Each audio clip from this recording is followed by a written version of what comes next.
In tonight's top story, refugee resettlements in North Dakota. People packed shoulder to shoulder into the city-county building this evening, all hoping to voice their concerns about a hot topic, not just here, but nationally. KX News reporter Robert Sir was at tonight's meeting and joins me now with what happened. Hi, Robert. Lauren, good evening to you. As you said, it was wall-to-wall people inside the Tom Baker meeting room in downtown Bismarck, with nearly everyone in attendance there to talk about refugees. But on this night, the meeting was over before it had a chance to really get started. People came from all over Monday evening in the hopes of making their voice heard to the Burleigh County Commission. Even Bismarck Mayor Steve Bakken was in attendance. With a heavy police presence, you could feel the tension in the air as most of the crowd was there in hopes of convincing the commission to vote against giving consent to Lutheran Social Services of North Dakota for a refugee resettlement. The consent is necessary after President Trump signed an executive order in September that requires state and local governments to give consent to whether they will accept refugees or not.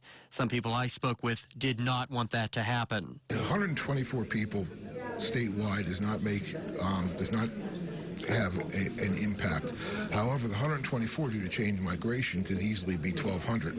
In the state of 750,000 people, 1,200 is a lot. The problem was so many people turned out to the meeting, they couldn't fit everyone inside. So in the interest of fairness, the commission decided to table the matter until a larger venue could be secured.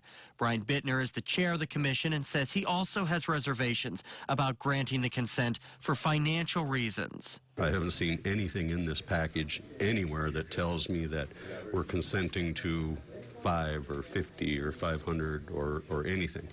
So North Dakota is already the highest per capita state for refugee resettlement in terms of number of citizens.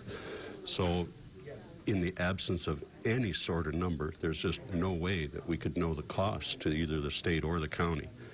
And I simply can't support that. Opponents of the news say an increase in refugees could lead to a drain on government services and an increase in crime, something the pro-refugee crowd overwhelmingly denied. But not everyone in attendance was anti-refugee. Leah Hargrove is the executive director of Global Neighbors here in Bismarck. They make sure North Dakota's immigrant families are treated fairly and with respect. And she says, a lot of times I hear people saying that refugees are coming here to infiltrate our systems, to overthrow our government, to corrupt Christianity.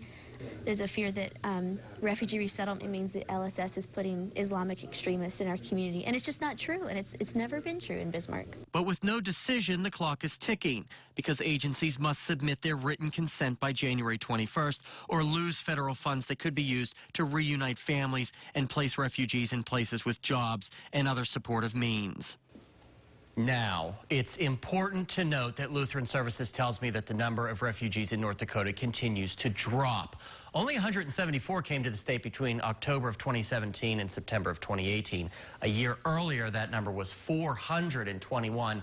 And of those numbers, Lauren, less than 24 came to Bismarck. But we'll just have to wait and see what the commission decides to do in a few weeks. Very interesting. Robert Sir reporting. Thank you. Dozens of people also turned out for the resettlement to vote in Fargo as well.